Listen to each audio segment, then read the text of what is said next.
Hi, this is Matt with AppliancePartsPros.com. Today we'll be showing you how to repair your appliance. Remember, anytime you work on an appliance, make sure it's unplugged or the circuit breakers are off so there's no chance of electrocution. Also make sure you turn off your hot and cold water supplies. In this video we're going to show you how to change out the Whirlpool washer suspension rod kit. It's going to be a very easy repair and it'll only take a few minutes to show you how to do it. If you already have one of these, great. If not, you can click on the link below or get it at AppliancePartsPros.com. When you open up the package, you're going to get the bearings, the bearing cups, and the suspension rods. The suspension rods hold up the tub inside the washer. The main reason you'll be changing them out is if they failed and the washer is going out of balance. In order to change the part, we have to go around to the back of the washer. Now that we're on back, we have to take the hoses off. We're going to put a towel down to catch any water that may come out. We're just going to take a pliers and loosen up the hoses. Once you have it broke free, you can just unscrew it by hand. When you're taking these off, you want to make sure you remember which one's hot, which one's cold, so you don't mix them up when you put them back on. Now we can take the drain hose off. We're going to use the pliers to compress the clamp and slide it up the drain hose. Once you have it up there, you can pull the drain hose off and set it aside. Now we can use a 1/4-inch nut driver to take out the screws that hold the hinges on.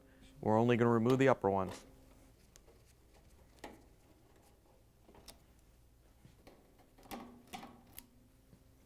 Once you have those out, we're going to remove this cover so it doesn't block the top from coming up. Once you have the screw out, you can pull the panel off to the side and pull it off the two tabs. Now we're back around front. We're going to tape down the lid so it doesn't open when we lift up the top. Once you have it taped down, we're going to lift the top up. So we're going to pull forward and lift up and slide back and lift up. And we can lift the top up. There's two hinges here, but we don't want to let the hinges support the weight. So we're going to put a lanyard to support the top. If your washer is close to the wall, you can just put a towel across the top and set it on the wall.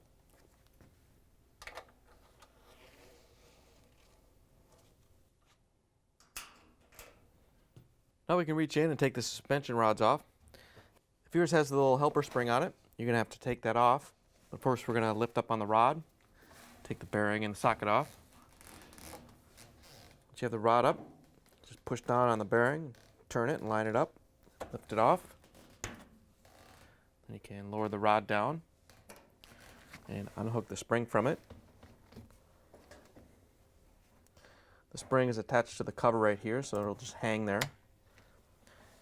And on the rear rods, we're going to hook them on the frame right here so it supports the tub while we lower the washer onto its back. Once you have it hooked on the frame, you can take the bearing cup out. There's a few locking tabs on the bottom. All you have to do is press in on them to get them to release. You can lift it off the washer.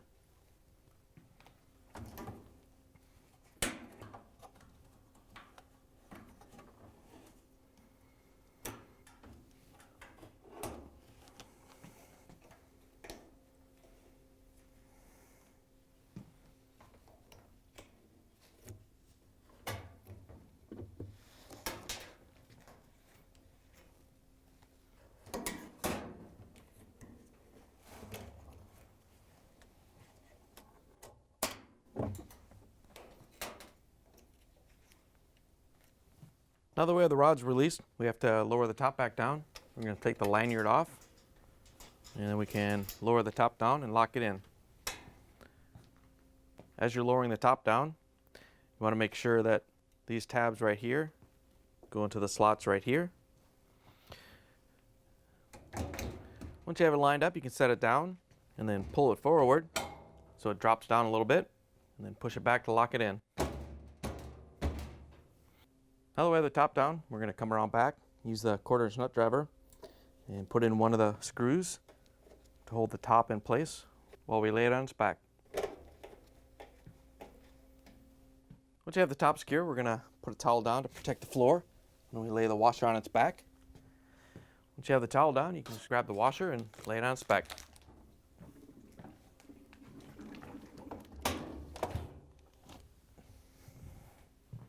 Now that we have the washer laid down, we have to take the protective cover off. All you have to do is flex it, pull it off. Once you have it off, you can set it aside. Now we can reach in and pull out the two upper suspension rods. All you have to do is grab them and pull them out of the tub.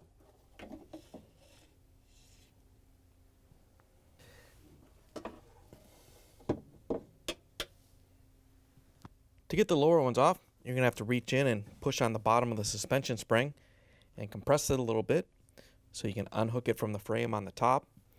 If you have to, you may have to push the tub out of the way so you can get it unhooked.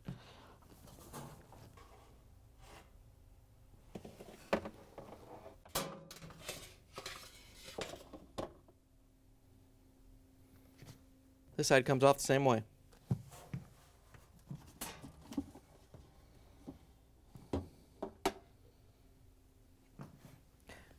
Here's the old suspension rod kit next to the new one. If you already have one of these, great. If not, you can get it at appliancepartspros.com. Looks like they redesigned the bearings, but they'll go in and work just fine. We're going to put the bottom suspension rods in first. Just have to feed it up through the tub.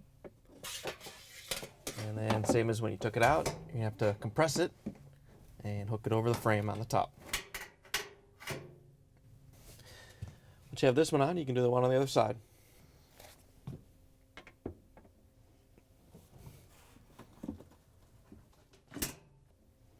Now we can do the upper ones. To put the upper ones in, all you have to do is slide them in and push them into the tub.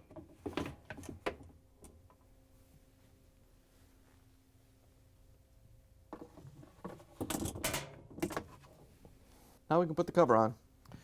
To put the cover on, you want to make sure you have it lined up right. Actually says back, front, and this side down. So make sure you get it in there right. You can just push it up into the frame. Once you have it in place, we can put the washer back up on its feet. I'm just going to carefully lift it up.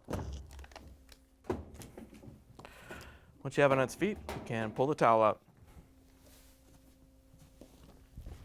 Now that we have the washer back up on its feet, or on back, we're going to use the corner nut driver to take out the screw. It's holding the hinge onto the top. Once you have it out, you can go back to the front. Now we're going to lift the top up and put the lanyard on.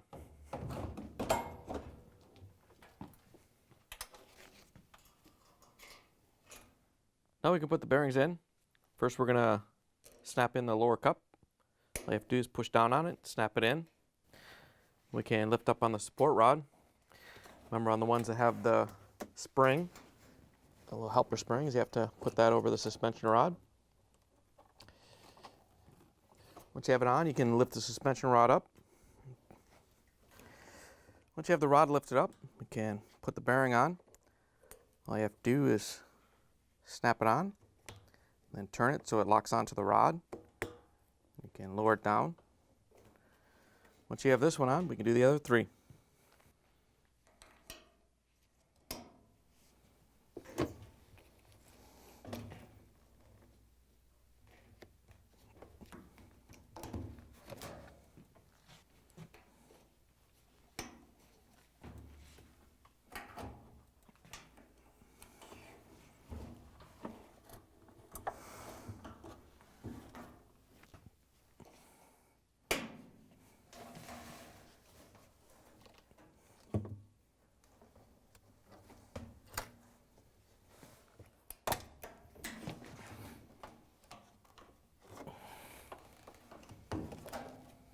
Now that we have the part installed, we can take the lanyard off.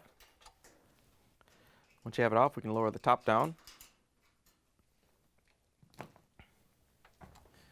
And you want to make sure that these tabs here go right into the cutouts on the top.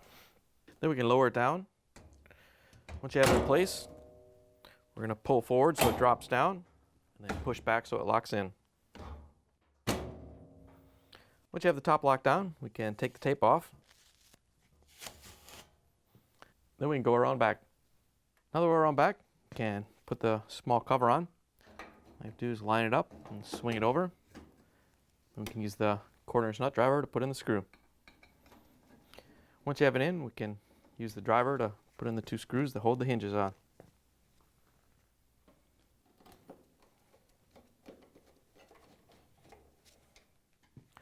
Next, we're going to put the drain hose on. All you have to do is push it onto the fitting. Once you have it seated, we can grab the pliers and compress the clamp and move it up on the drain hose so you get a good seal.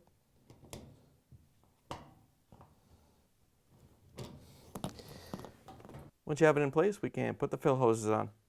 To put the hoses back on, you want to make sure you get the cold on the cold and the hot on the hot. You just want to start it by hand so you don't strip the threads. Once you have it snug, you can grab the pliers and tighten it down so you don't get any leaks.